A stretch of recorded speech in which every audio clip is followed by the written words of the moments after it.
Hey, what's going on? Thomas Keenan coming back at you today with the Step It Up Entrepreneur podcast.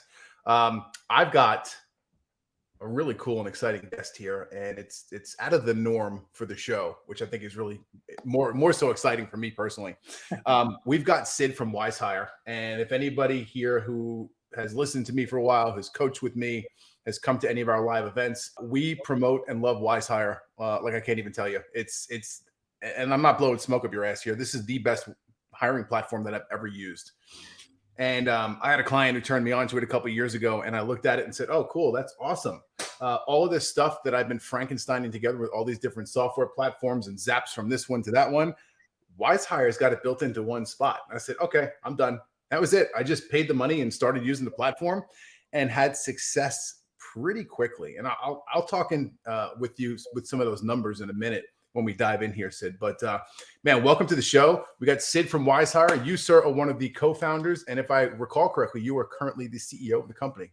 Yes, Tom, thanks for having me on. And I really appreciate it. I mean, like the way that our two organizations are working together, it's on the same mission. It's to help small businesses win at the end of the day in this economy. And I think we're just getting started, both of us. Yeah, definitely, man. It's really cool coming in here chatting with you. We've had a couple of weeks of lead up coming to this.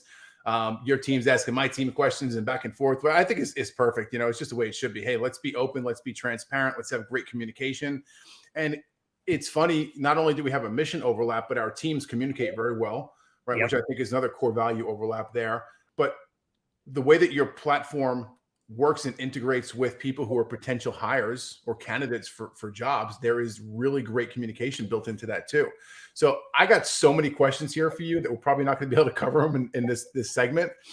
But the big question for me is like, why did you guys even have the thought or the intention to go out and create a platform like WizeHire? Oh, I think this is like we are part of the entrepreneurial journey in America that everyone listening, what you're going through, it is the same, which is we have a spark of an idea, but that is just the beginning. But it's ultimately about the people we touch, the customers that give us so much more insight into where we need to go. So the fun thing that I'll tell you, man, is like we're having a time of our life right now, but it's a journey that, like everyone listening, is not what you anticipate when you get started. We actually started out as simply a personality assessment platform. We were helping people use our DISC assessment and figure out who should they interview next? How should they interview? But it's customers like the ones you and I work with that said, wait a second, I need more candidates. How do I interview? How do I extend an offer? Am I paying someone the right way? And that's where I think it's the drive that, anyone listening, that the entrepreneurs out there have, is we want to go deep and understand customers and like solve these problems. And it's this natural journey. We were consultants in a previous life, so we just kept asking why enough times. And here we are a couple of years later with what I would describe as probably the most personalized hiring platform built principally for small businesses. Mm-hmm. Yeah, 100%. When I started looking at it and seeing it, and I'm going to name some other ones here that I'm not a big fan of. No, we are friends of everyone in the marketplace. Yeah, look, you kind of have to be, because the way that you guys work is you're integrated or syndicated with, yes, I don't know if it's 80 or 100 plus different job platforms. That's 100 plus websites, and it's all partnerships at the end of the day, like this.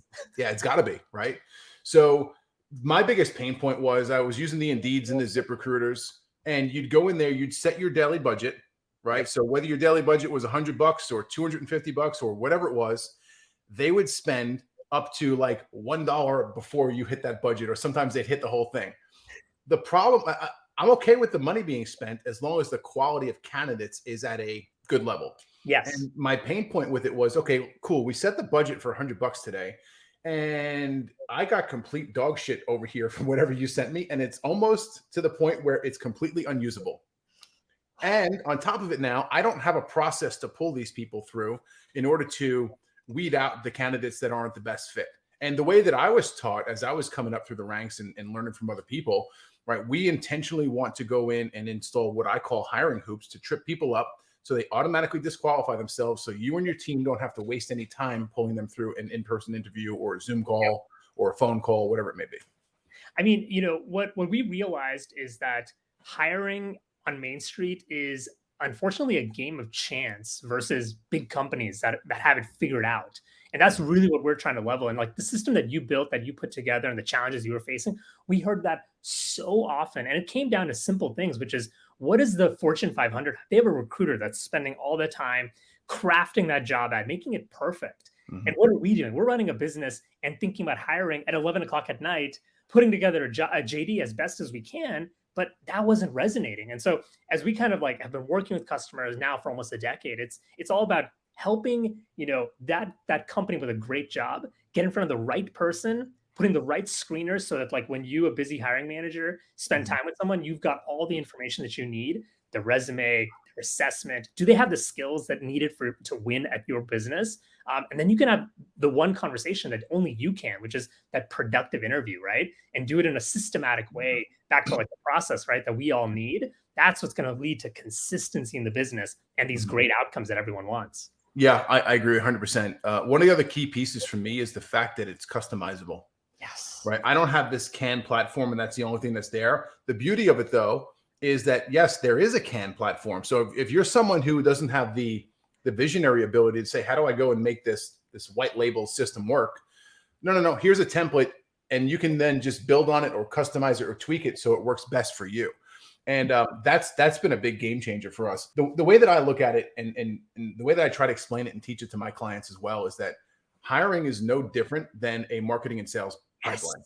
exactly. It is a pipeline. We have to have a process. And honestly, the process, it not only brings about, you being consistent the same way that you are in sales and marketing, but also leads to a better candidate experience, Mhm. which means the right people are opting in. It also leads to us removing bias from the process because, hey, it's not that one person we're hanging out talking about like the Astros game and the other person gets an interview. We're having the same questions. We're holding ourselves accountable as hiring managers to that high bar for what our business needs, right? Through that process. So I love the way that your team are whole, like using this. It's excellent.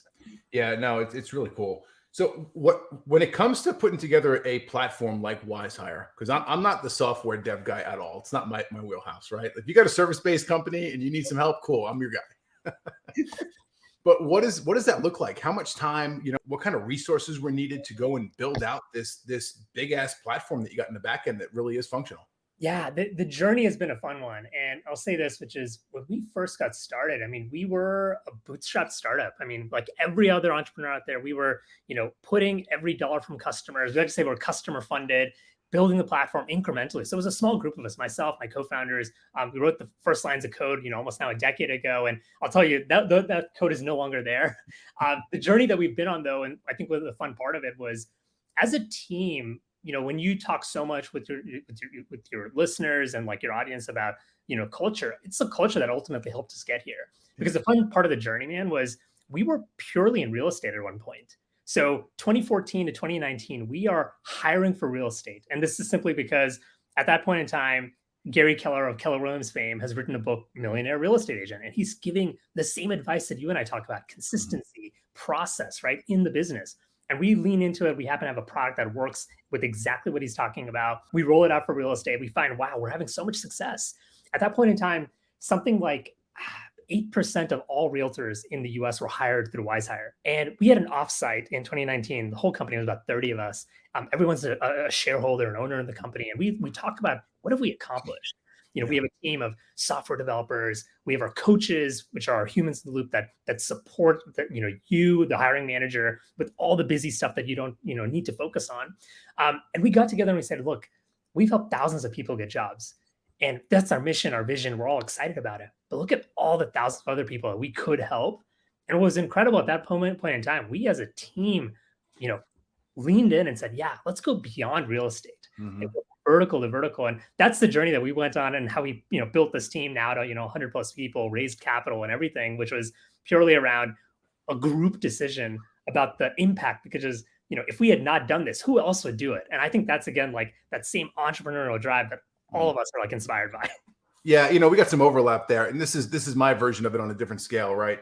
So I had my last service-based business, 11 years. The last 2 or 3 years of that, I was asked to come on as an executive coach Mhm. contractor for another organization that I had actually been through and got some good success with. Oh, cool! This is a good opportunity. I like to help people, and the limiting belief that I had on me was that I could only help service-based companies because that's what I grew up doing. All right, cool. So I go out there and I'm expecting to, sign this contract with this company, and they're going to start giving me clients who are in the service-based business. Yep. So I'm thinking service-based business. They're going to be male.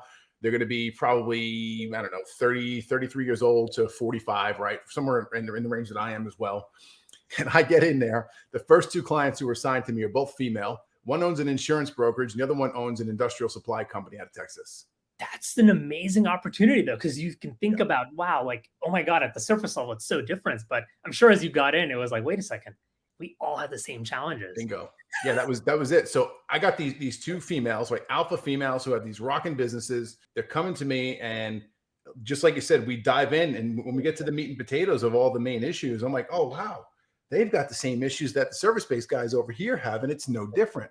Yes. Right. So now at that point, that's when I had the, oh, okay, cool. Now I don't have to limit myself to just the bucket of service-based business owners. Let's see what else we can do for other people.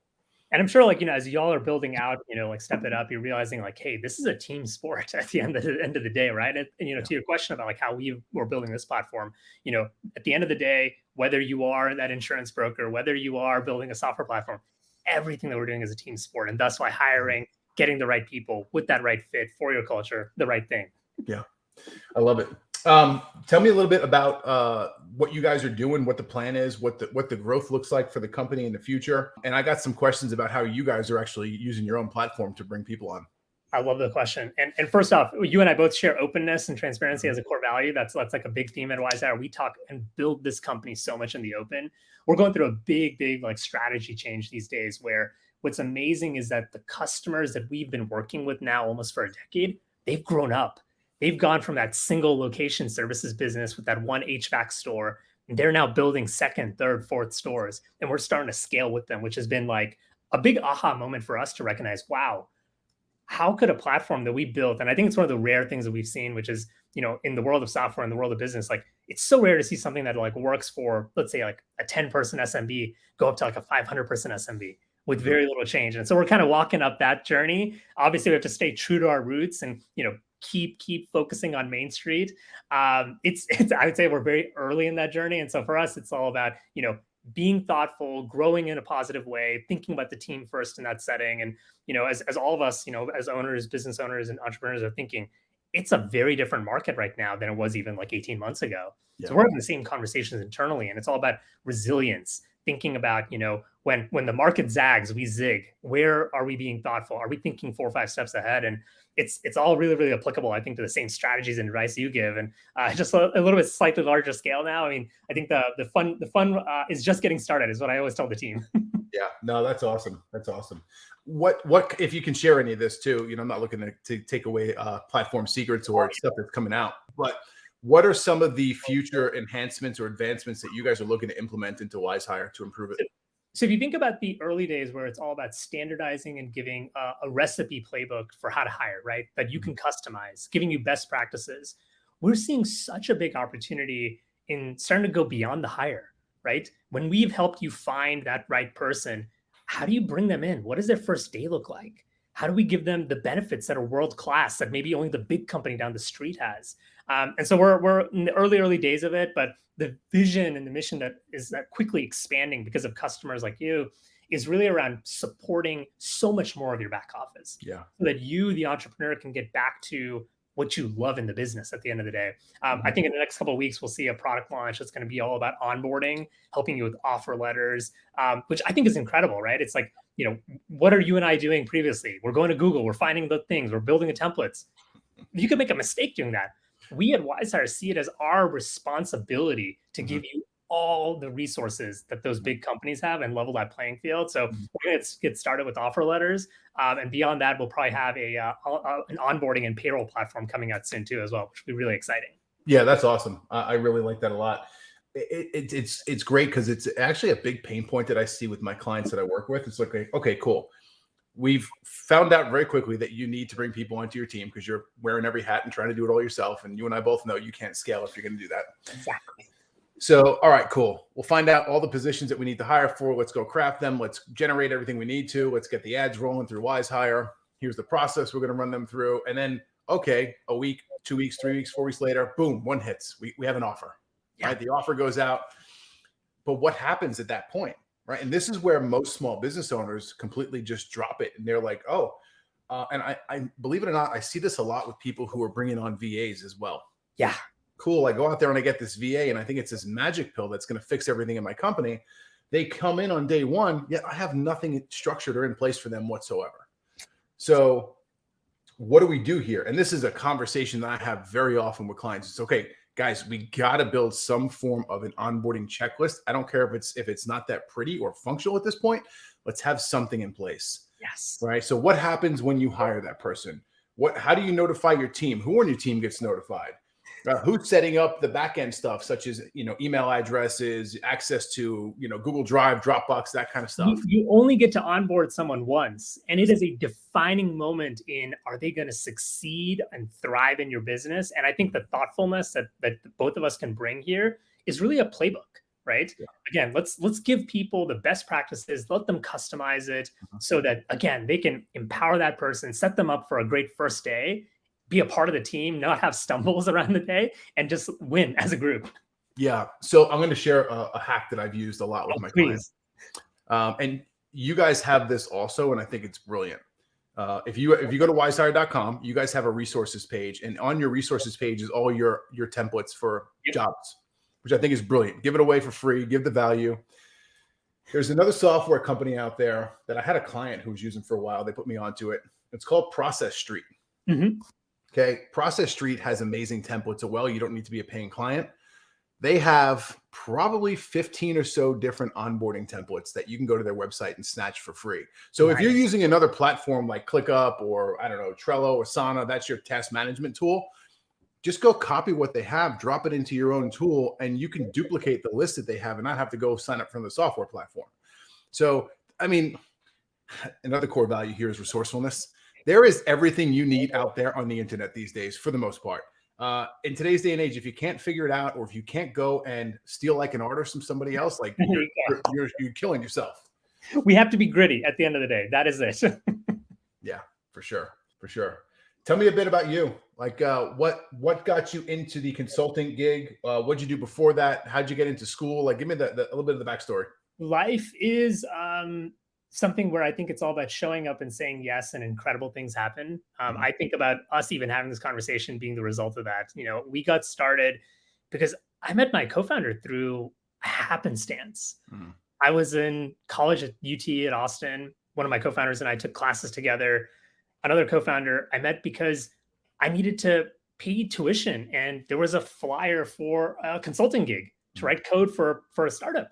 And a friend of mine was actually working in that business and said, hey, actually, I'm about to step out. Why don't you take this job?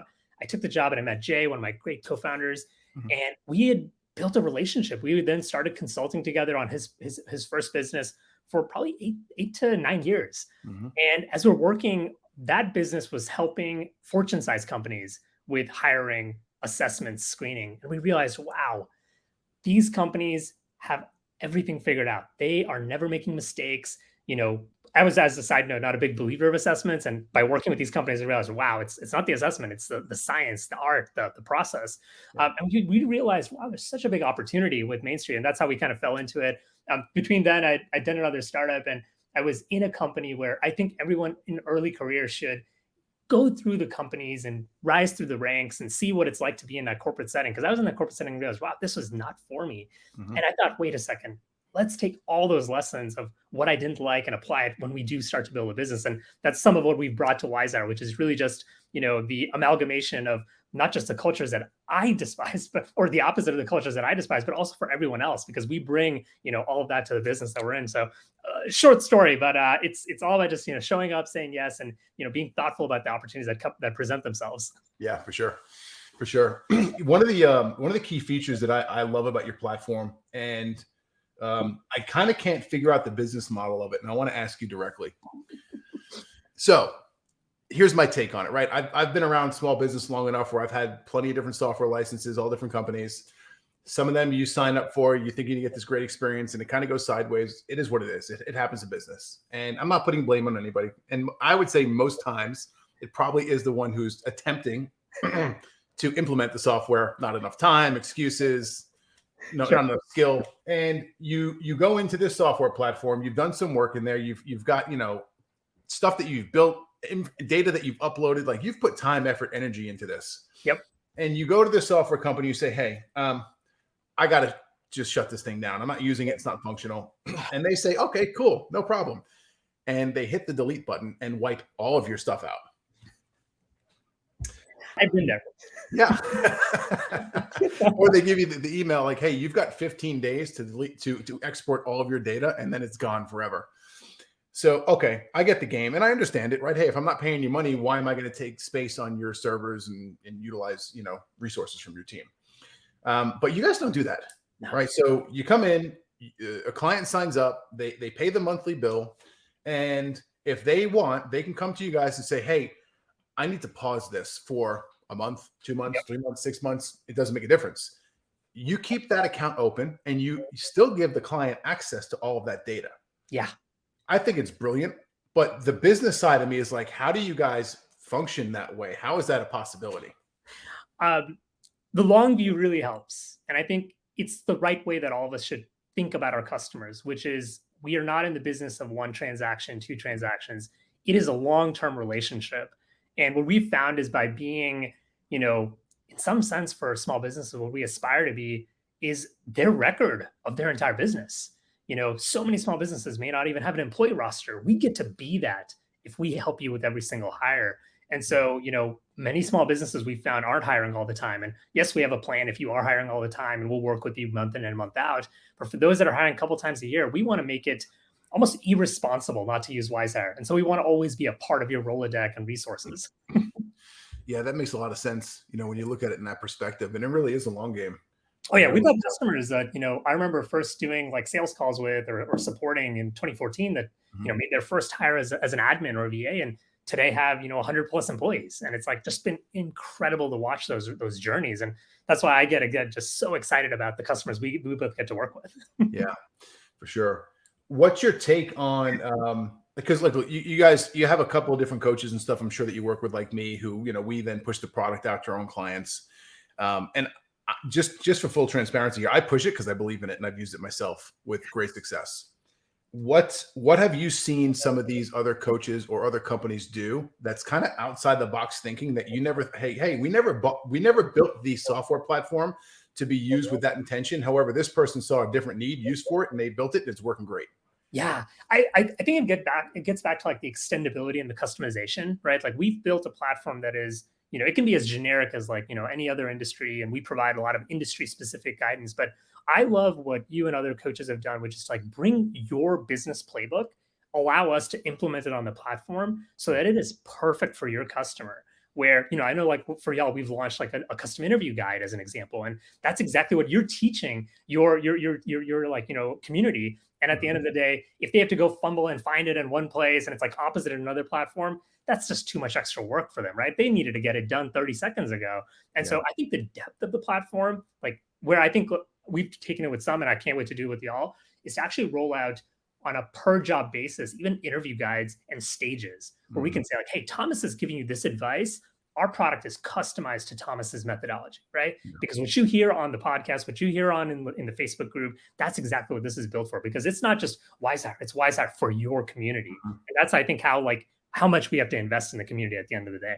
Yeah, I think that's awesome. And I think it's super important too, because just because and this goes for you guys too, just because you guys have a system or a method that works internally, I may have one that works better for me, and it may be a little bit different. And the client may have one that says, hey, I understand the framework you gave me. However, I need to make some tweaks for this to work better in my brain, or just the way that we operate as a company. And I think that's just one of the reasons why you have to keep the flexibility of your platform in place too. Oh yeah. I mean, look, at the end of the day, no hire is, cookie cutter. Every business is custom. Every business has a different culture, has a different set of requirements. And it's for us to, much like your coaching business, appraise someone of the context, give them all the perspective, but they're the business owner. It's for them to make the decision. No one wants to be told exactly how it should be done. Yeah, for sure. I will give you a success story. So I start using the platform. I was in my last position before Step It Up Academy, and we needed to hire some full-time videographers out of Dallas. Posted up an ad. I kind of structured it and put it together with the person who was the lead videographer at the team, who would be the team leader of the additional 2 or 3 people we were looking to bring on. And we post this thing, and I think within 24 hours or less, we had over 200 applicants to the position. And they kept coming through and coming through to the point where I think we tapped it out by about 1,200 people before we said, hey, we need to shut this thing off. You should shut it off. It's good for your brand to close that ad and work with all those candidates. Yeah. And what wound up happening was, and this wasn't a bad thing, it wound up, okay, we just got bombarded. Right. And again, you can also translate this to a marketing and sales perspective. Imagine you go in, you run some paid traffic, or your organic just takes off. You have a viral social media post, and here you are one day, going along doing your thing, and you just get absolutely hammered with leads. Yep. Okay. Are you built? Do you have structure in place to go handle that in an effective manner? And I learned very quickly that we didn't. It's me. Right. And this young kid who I've now trained on how to use the platform are sifting through these 1,200 people. Luckily, we have a hoop system that we can eliminate a lot of these people. But for a solid 2, almost 3 weeks, it became a full-time job for both of us to sift through all these applicants. And I think there's one raw reality of it. And this is like the hardest part of entrepreneurship, is that like hiring is probably the number one job as you get ready to scale the business. And I think like that moment when you had that glad you paused the ad and you had all the candidates come through, but that was probably like the flip moment where it's like, oh, this is the right place for me to spend time, because only then can I bring in the talent that I need so I can, focus on the next thing. Because I think all of your listeners are constantly reinventing their job at the end of the day, hiring people, backfilling, and giving away jobs and hats. Hey, if you're not doing that, you're not doing it right. Exactly. Yeah. You need to continuously backfill yourself and get it rolling there. I'm sure you've heard of the company Trainual. They got a great saying that I love. It's called "Do it, document, delegate." It's literally the formula to scaling. It's simple, but however, it is not easy. Yeah. Letting go is a hard step, and I think like there's a whole process that is like super important. I know you teach that to like your team. It's like so critical on the journey. The first few tasks. Have you looked at the Eisenhower matrix before? No, I haven't. Oh, okay. Google this a little bit later. So President Eisenhower had a delegation methodology where it was all about urgency and the like criticality of the job. So it was like, if it was critical and it was urgent, he would drop it and do it right now.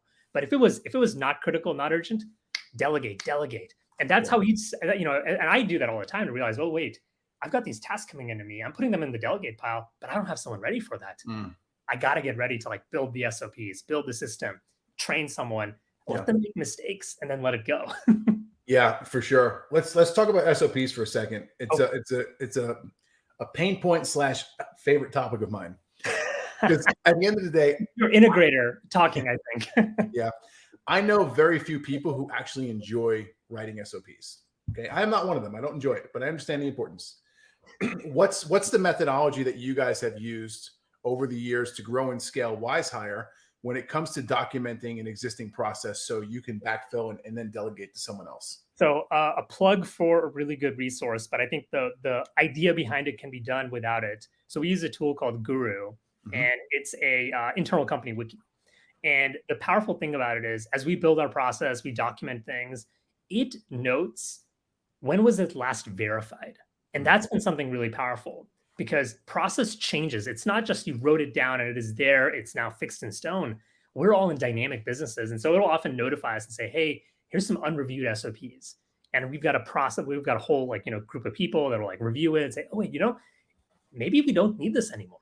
Actually, like maybe this process should be constantly reevaluated. So, to the meta question to SOPs, we need them. It allows us to have guardrails and like allow the team to excel and win, but you can never let them get stagnant. Otherwise, your business too is going to get stagnant. And that's been really powerful for us. Yeah, I've experienced the same thing too, even when it comes to automations, right? There comes a point in time where, hey, you built this process. You probably did it manual for a while. You figured out a way which pieces you could automate, if not the whole thing. You automate this thing. And just because you've finished it and you've moved on and your brain has said, okay, we can turn that off, we're on to the next 10 things, doesn't mean it's going to be good forever. Correct. Right. So what's the trigger point for you that says, hey, we've got to go back and review something that we did 3 months ago, 3 years ago? So often, obviously, if you're getting feedback from the team, like there's deficiencies, that's like the easy stuff, right? Like, let's go surgically fix it, right? But one thing that we've realized is like constantly revisiting problems, but also having new people on the team that have new, fresh perspectives, like really be the people that can like hold you accountable and question is hypercritical. Like one thing I tell, folks when they join the company, I am jaded and you have fresh perspective. And something that's going to get probably annoying in the first few days of you joining the business is that everyone's going to keep asking you questions because if you can build the culture that is so focused on curiosity, you can end up like automatically solving this by having fresh people join, bring their perspectives and ideas from the separate company. So a couple ideas there is just like have the SOPs, constantly be reviewing them, have like a cadence for it. Oh, this one we check every month or whatever the case, but don't have the same people do it. Rotate the people that are actually doing it and ideally have fresh talent that's reassessing it because that's how you're going to like say, whoa, these 4 ideas are actually pretty bad. Let's throw it out and build just one new idea. Yeah. There's overlap there with a lot of stuff we do too. And the way I call it is, hey, this is third party perspective that is not emotionally attached to what's been built already. Yes. Right. And if you got new blood coming into the company, they're probably not emotionally attached to that point. They're not third party either. Right. So, but they're not emotionally attached to it. And that's one of the reasons that the on-site assessments that we do and the one-to-one coaching and consulting that we do works really well because I'm going to come in there and I'm going to tell someone straight up like, hey, that's awesome. Or that is the dumbest shit I've ever seen in my life. Right. And it's pretty funny that people actually pay me to tell them that occasionally, but it is what it is. But that's what's needed oftentimes to kind of head bonk someone to say, hey, you need to see this and realize that this may have been the right choice at one point in time in your company. But as you've grown and evolved as a leader, as an organization, you've brought on new team members, you've got a higher level clients you're working with, like that's not going to function anymore. That is growth mindset in the best sense, right? Like we have to all accept fallibility and it's not a reflection of us. It is just change. And it is like part of the journey. And is it the time for that one thing to change? Definitely though, as you think about like, much like the first hire and that first delegation, it's hard that first few times, but then you just make it systematic. And I think for leaders out there, that is a moment to like own it, especially if it's something that you built that is now being like, like advised to change. Make a public show of it because that is how you're teaching your company and inculcating a culture of like, hey, everyone can do better. Everyone can like make changes and actually lead to like this great outcome because we're doing it as a team. Yeah, that makes a lot of sense. Speaking of team, what's the process you guys have in place to say, oh, hey, we actually need to bring someone else on to fill this void? What does that look like?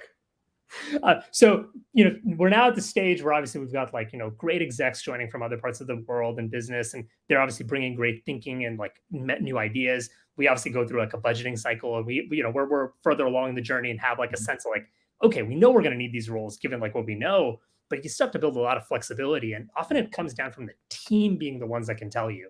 It's not going to be you in like the corner office knowing, oh, hey, we're going to need to hire more people here. It's going to be the team noticing, wait a second, we're actually delivering an inferior experience here and we actually need more resources. And I think that's the moment where like, you got to have clear communication cycles to get that feedback through the right ranks to make those decisions.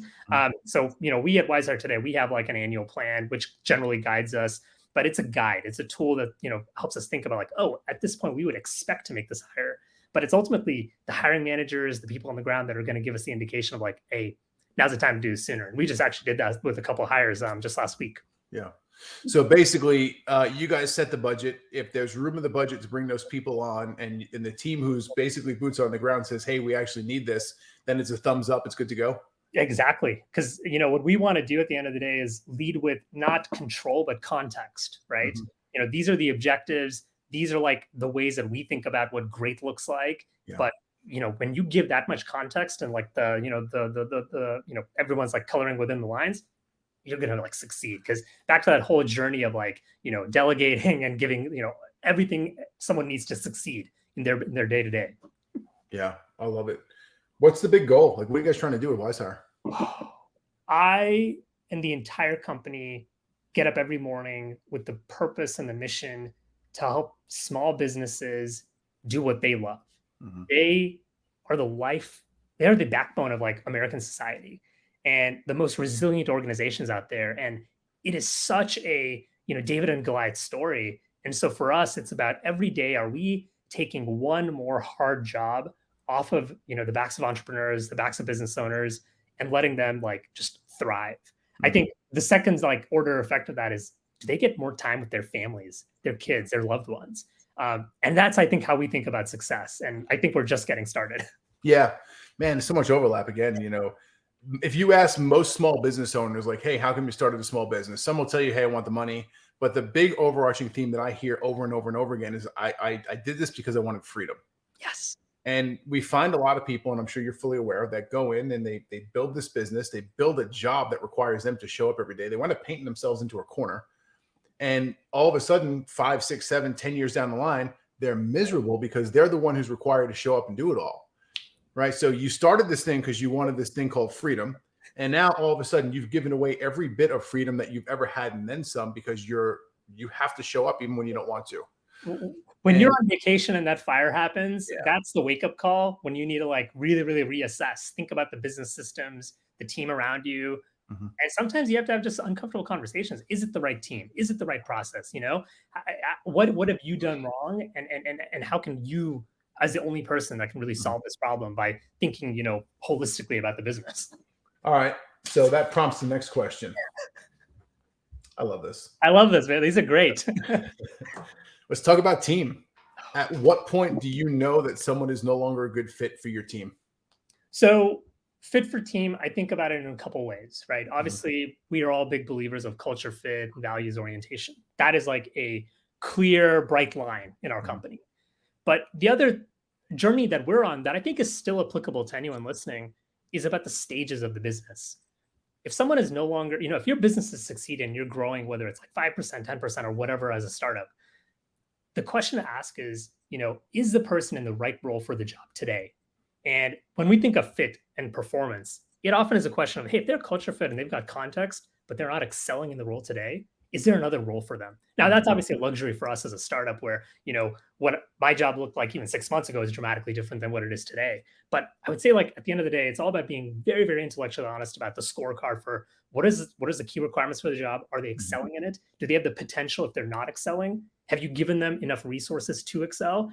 And, after that loop has happened a few times where, there is a lack of success, that's when you already know. Like, there's a great entrepreneur and CEO out there named Frank Slootman who runs Snowflake. And he has a quote, I often parrot it. When there is doubt, there is no doubt. And that is ultimately when you needed to move on with that individual. Yeah, that makes sense. Forget the gentleman's name. He was a former CEO of Remax. Got to spend some time with him, had dinner with him about a year and a half ago. And one of the things that he hit me with was, the moment you think you should fire somebody, do it. Yeah. I was like, yikes. Because I've thought about this several times. And at that point in time, current team members too, it's like, oh, wow, I probably can count on two hands the people that I've had that thought about. Right. So do I go in and wipe out my entire team and start from scratch? Like, what do we do here? I think the hard part of the journey is that when you're having that thought, you have to recognize that your team probably knows far more than you. And they are, in many cases, living the day-to-day experience of someone that is not at the same bar as them.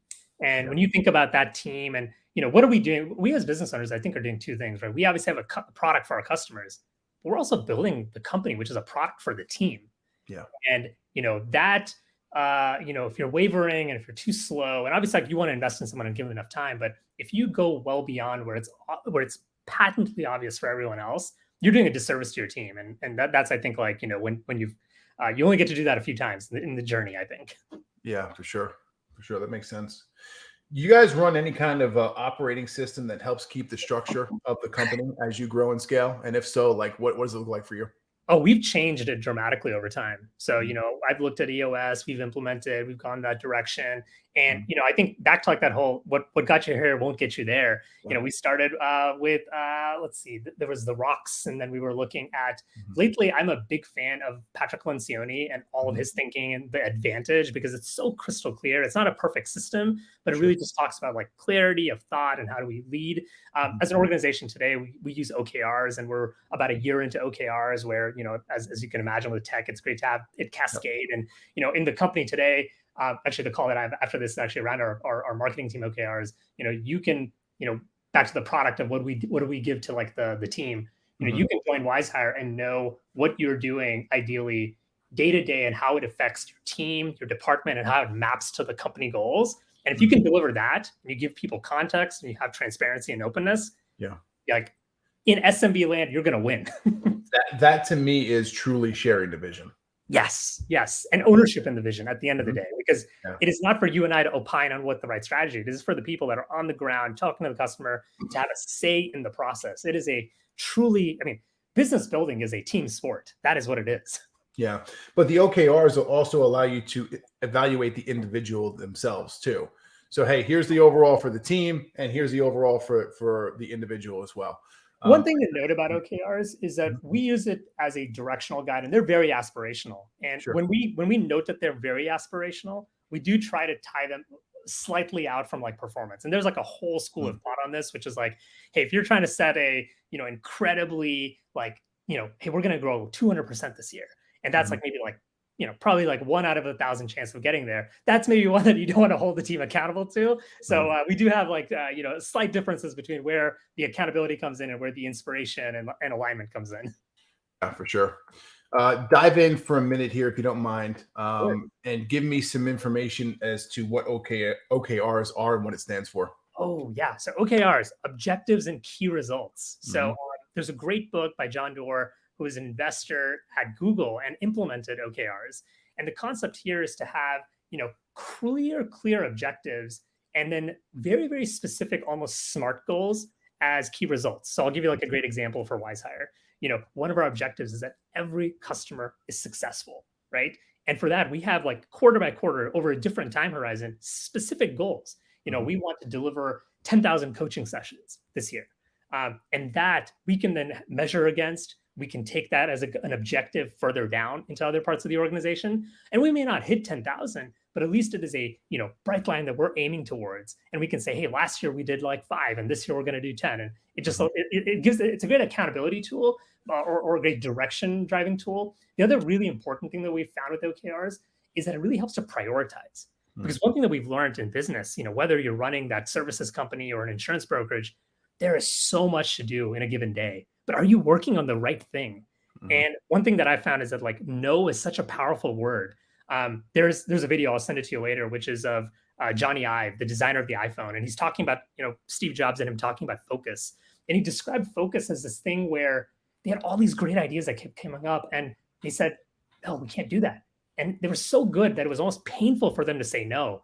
And that's when he said, we're really focusing when it's painful, because Mhm. we know that this is the one thing we got to do. And this idea that in every other universe would be incredible, we're going to say no to it still. And that's how we win at the end of the day. So it's Yeah. been great for alignment and great for prioritization. Yeah. I love it. This is awesome. This is awesome. Talk about you bit personally. Like we talked about the goals here for WizeHire and what you guys want to do and what you want to build, who you want to serve, which I think is awesome. But what are you looking to do as an individual? Like, will it stop? Is there an end date or retirement for you, or are you a weirdo like me who's just never going to stop? I talk often about how this is like a 30-year job for me. But Yeah. one part of the journey that I've been on, Thomas, is that we are an institution or aiming to build an institution. And when you get to that stage, I think there's also a question that you have to have. And I say as often with the company, especially with those hard conversations, which is, if there's this much growth, this much change, am I also the right person for the job every given day?